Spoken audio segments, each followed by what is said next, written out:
ఎటు చూసినా అవినీతి కథలే కనిపిస్తున్నాయి. అక్కడ ఇక్కడ అని తేడా లేదు, అంతా ఇంత అనే పరిమితి లేదు.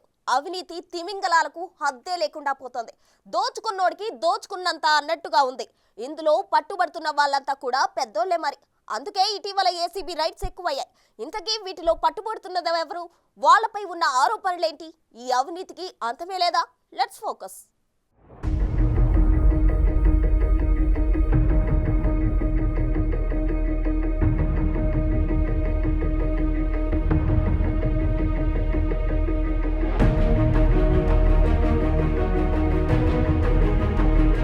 పేట్రేగిపోతోన్న అవినీతి తిమింగళాలు.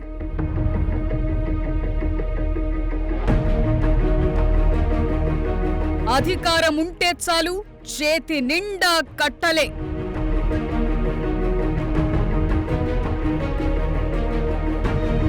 అందినంతా దోచుకో, దోచుకుంది దాచుకో.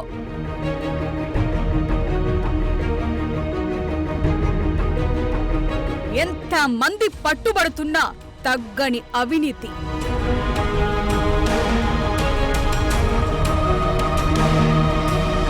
ఏంటి పరిస్థితి?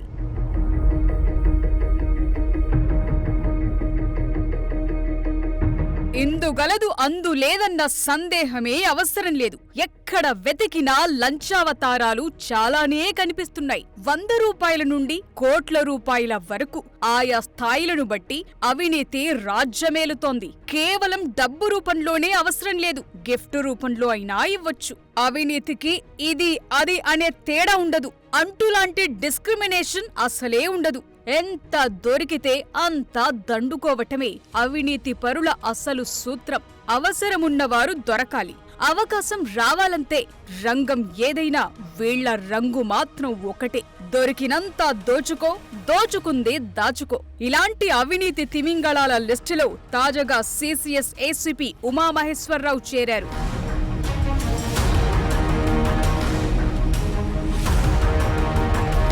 తాజాగా అక్రమాస్తుల కేసులో హైదరాబాద్ సిసిఎస్ ఏసీపీ ఉమామహేశ్వరరావును మే 21న ఏసీబీ అధికారులు అరెస్టు చేశారు. ఆదాయానికి మించిన ఆస్తులు కలిగి ఉన్నాడని వచ్చిన ఫిర్యాదుల నేపథ్యంలో అశోక్ నగర్ లోని ఉమామహేశ్వరరావు ఇంటిపై ఏసీబీ అధికారులు జరిపిన ఆకస్మిక దాడుల్లో భారీ మొత్తంలో నగదు బయటపడింది. అయితే ఉమామహేశ్వరరావుతో పాటు ఆయన బంధువులు, స్నేహితుల ఇళ్లల్లో కూడా ఏకకాలంలో అధికారులు దాడులు చేశారు. ఈ సోదాల్లో దాదాపు 3.5 కోట్ల విలువైన సొమ్మును స్వాధీనం చేసుకున్నారు. మార్కెట్లో వీటి విలువ దాదాపు 50 కోట్ల వరకు ఉంటుందని అంచనా వేస్తున్నారు. సాహితీ ఇన్ఫ్రా కేసు దర్యాప్తు బాధ్యతలు చేపట్టిన ఉమామహేశ్వరరావు బాధితుల వద్ద డబ్బులు డిమాండ్ చేశారని, నిందితులతో కుమ్మక్కైనట్లు ఆరోపణలొచ్చాయి. అంతేకాకుండా మరికొన్ని కేసుల్లో ఉమామహేశ్వరరావు అక్రమాలకు పాల్పడినట్లు తెలుస్తోంది. ఈ నేపథ్యంలోనే సోదాలు చేసినట్టు ఏసీబీ అధికారులు తెలిపారు.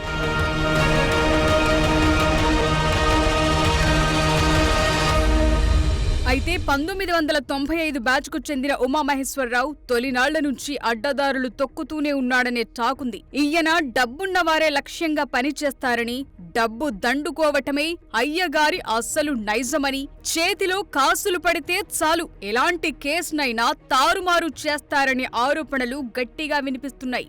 ఇక ఎవరైనా బాధితులు న్యాయం కోసం వస్తే మొదట ఎంతో సానుభూతి ప్రదర్శించి ఆ తర్వాత అసలు రంగు బయట పెడతారని బాధితులు చెప్తున్నారు. నిందితులను స్టేషన్ కు పిలిపించి తన ప్రతాపం చూపిస్తారట. అంతేకాక ఎంత పెద్దవాళ్లున్నా లెక్క చేయను అని వార్నింగ్ కూడా ఇస్తాడట. అయినా వినకపోతే వయసుతో సంబంధం లేకుండా, తప్పు ఒప్పు చూడకుండా ఇష్టమొచ్చినట్లు కొడతారని, బూటుకాళ్లతో తంతారని బెదిరించి భయపెట్టి ఆ తరువాత బేరానికి దిగుతారని సమాచారం. డబ్బులిచ్చినా తమకు న్యాయం జరగలేదని బాధితులెవరైనా ఆయన వద్దకు వెళితే నానా బూతులు తిట్టి తరిమేస్తారని, వారు ఎక్కడికి వెళ్లినా ఎవరిని కలిసినా ప్రయోజనం లేకుండా కేసును తారుమారు చేసే ఘనత ఆయన సొంతమని పలువురు బాధితులు ఆరోపిస్తున్నారు.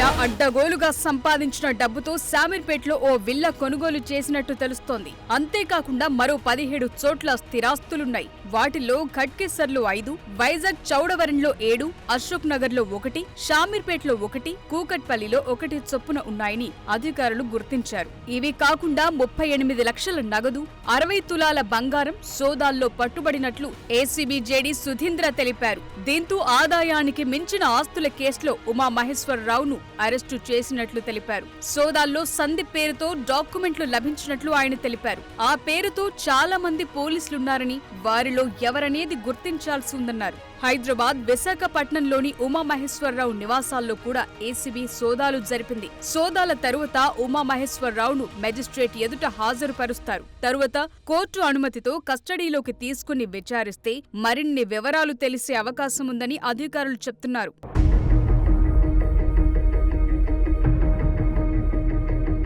ఇక ఇటీవలి కాలంలో తెలంగాణ వ్యాప్తంగా అవినీతి అధికారుల భరతం పడుతోంది ఏసీబీ. గతేడాది డిసెంబర్లో సీనియర్ ఐపీఎస్ అధికారి CV Anand ACB director general గా బాధ్యతలు తీసుకున్న తరువాత అవినీతిపై ఉక్కుపాదం మోపే దిశగా చర్యలు తీసుకుంటున్నట్లు తెలుస్తోంది. ఈ క్రమంలోనే మే 20న రాజన్న సిరిసిల్ల జిల్లా కేంద్రంలోని సమీకృత కలెక్టరేట్ కార్యాలయంలో అవినీతి నిరోధక శాఖ అధికారులు దాడులు నిర్వహించారు. పంచాయతీరాజ్ ఇంజనీరింగ్ శాఖలో సీనియర్ అసిస్టెంట్ గా విధులు నిర్వర్తిస్తున్న జోగినపల్లి భాస్కర్ రావు లంచం తీసుకుంటుండగా రెడ్ హ్యాండెడ్ గా ఏసీబీ అధికారులకు పట్టుబడ్డాడు. ఇదే క్రమంలో హన్మకొండ జిల్లా కమలాపూర్ మండల తహసీల్దార్ మాధవి ఏసీబీకి చిక్కారు. ధరణి ఆపరేటర్ ద్వారా ఓ రైతు నుంచి లంచం తీసుకుంటుండగా ఏసీబీ అధికారులు రెడ్ హ్యాండెడ్ గా పట్టుకున్నారు.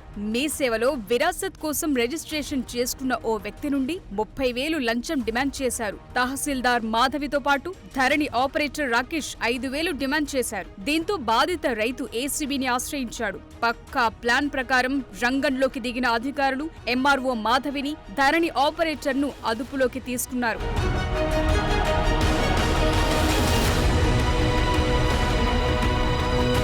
నల్గొండ జిల్లా చింతపల్లిలో రైతు నుంచి 20,000 లంచం తీసుకుంటూ ఓ విద్యుత్ ఉద్యోగి ఏసీబీకి చిక్కాడు. చింతపల్లిలో విద్యుత్ శాఖ ఉద్యోగిగా వేణు పనిచేస్తున్నాడు.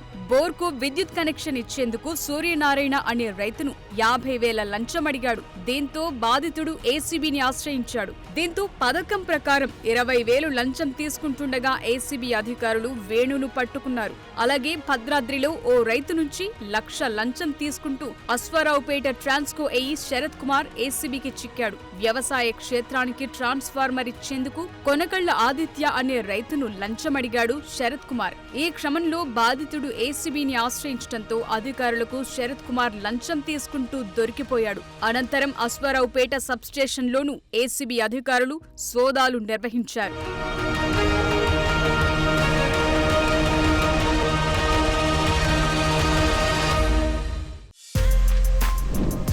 For more videos like this, subscribe Big TV channel.